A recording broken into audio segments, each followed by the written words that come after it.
So hi everyone, this is Joy, your instructor for computer networks, and the topic that we are going to discuss is subnetting for class B. We know that the total IP addresses are divided into 5 classes, which are A, B, C, D and E. Right now we are only interested for class B. So in the class B, we know that first 2 bytes means 16 bits is for network ID and 16 bits is for host ID. So what information you get from the length of the network ID and the host ID? From the network ID, you will know that how many individual networks are possible. So the size of the network ID is 16 bit. So in the class B, 2 raised to 16 individual networks are possible. And in one network, 2 raised to 16 hosts are possible. So from this 2 raised to 16 individual networks, one network is given to you, which is 149.203.0.0. It is also represented in the binary. So we know that this network belongs to class B. So first 16 bits represent the network ID and last 16 bit represent the host ID. So I want to find how many hosts are possible in this given network. So the size of the host bits is 16 bit, so 2 raised to 16 hosts are possible. So I want to find the first address of this given network. So to find the first address of the given network, we will set all the host bits to 0. So let's set all the host bits to 0. You will get 149.203.0.0. To find the last address of the given network, we will set all the host bits to 1. So let's set all the host bits to 1. You will get 149.203.255.255. If you notice, the value of the network bit is same throughout the range. Now, in any network, the first and the last address will not be allocated to any device in the network, because first address represents the address of the whole network.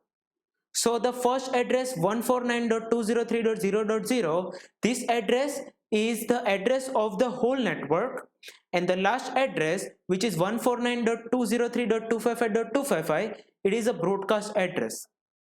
What is the meaning of broadcast address?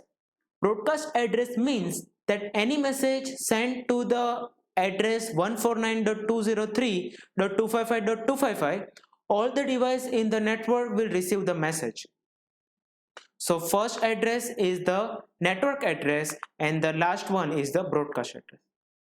So any address apart from the first and last will be allocated to devices in the network.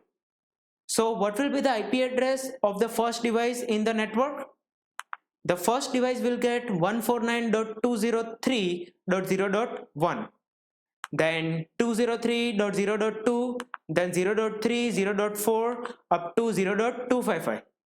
If you increment 1 to that, you will get 149.203.1.0, then 1.1, 1.2, again 1.255. If you increment 1 to that, you will get 2.0, then 2.1, 2.2, and it will go up to 149.203.255.254. So it is the last usable address of the given network.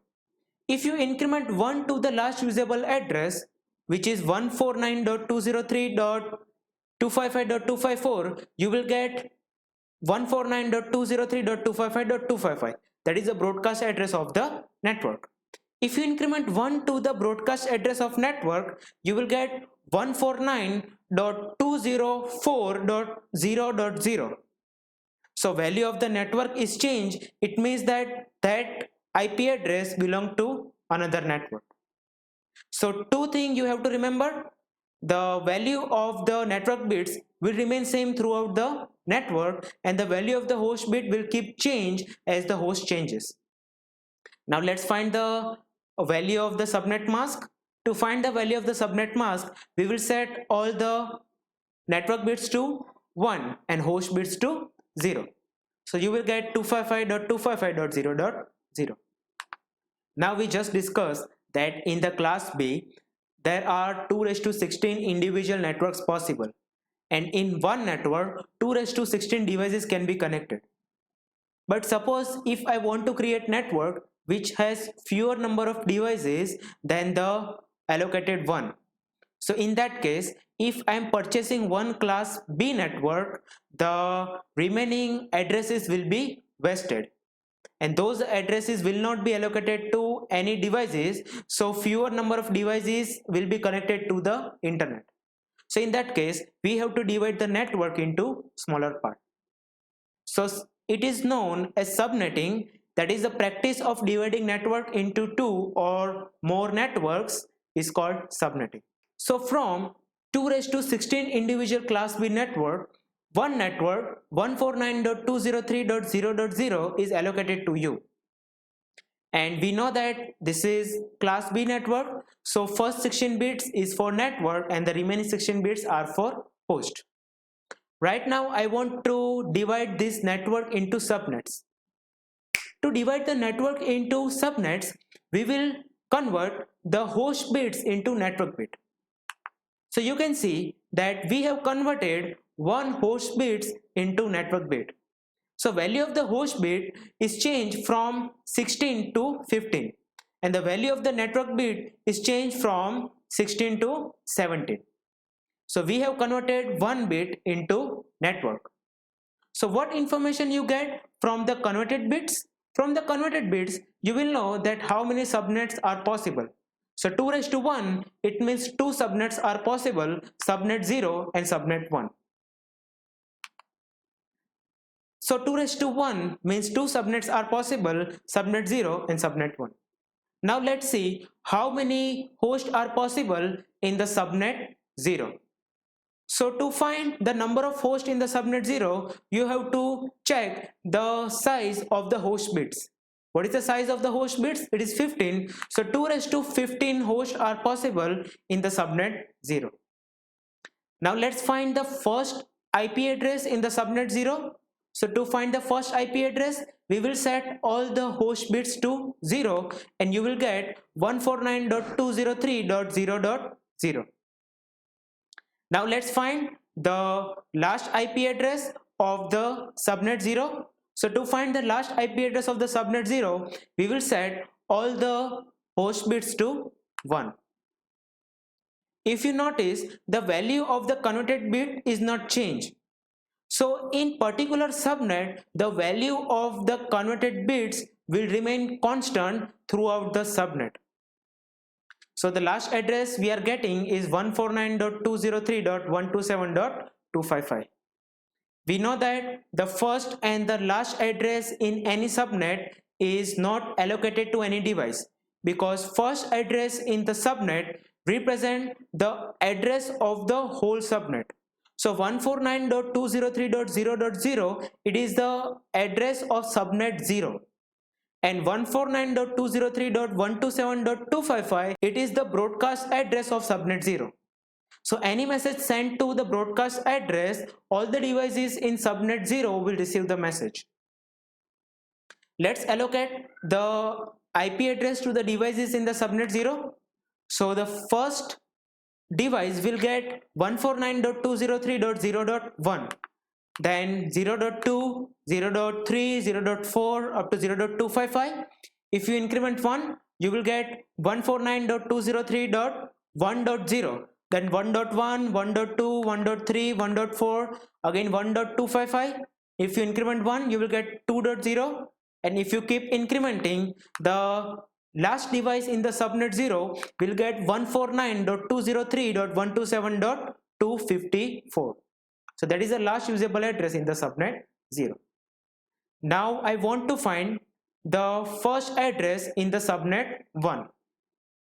So to find the first address in the subnet 1, first thing you can do is that you can increment 1 to the last address in the subnet 0. So what is the last address in the subnet 0? It is 149.203.127.255. If you increment 1, you will get the first address in the subnet 1. Or by another way, you can set all the host bits to 0 and you can change the value of the converted bits from 0 to 1. So by that too, you can get the first address in the subnet 1. How many hosts will be there in the subnet 1? 2 raised to 15. Now what is the last address in the subnet 1? So to find the last address, we will set all the host bits to 0 and we will not change the value of the converted bits. So you will get 149.203.255.255. The first and the last address will never be used because the first address is representing the subnet address of the subnet 1 and the last address is the broadcast address of the subnet 1. Let's allocate the IP addresses to the devices in the subnet 1. So what will be the IP address of the first device? The first device will get 149.203.128.1, then 128.2, 128.3.4.255. If you increment 1 to the 149.203.128.255, you will get 149.203.129.0. Then 129.1, 129.2, it will be keep going, and the last device will get 149.203.255.254. If you increment 1 to the last usable address of the subnet 1, which is 149.203.255.254, you will get broadcast address of the subnet 1, which is 149.203.255.255. If you increment 1 to the last address of the subnet 1, which is 149.203.255.255, you will get 149.204.0.0. See, the value of the network is changed. It means that IP address belongs to the another network. Now I want to find the value of the subnet mask. So to find the subnet mask, we will set all the network bits to 1 and host bits to 0. And you will get 255.255.128.0. So this is it for today's session. And if you have any doubt, you can ask me in the comment section. Thank you so much.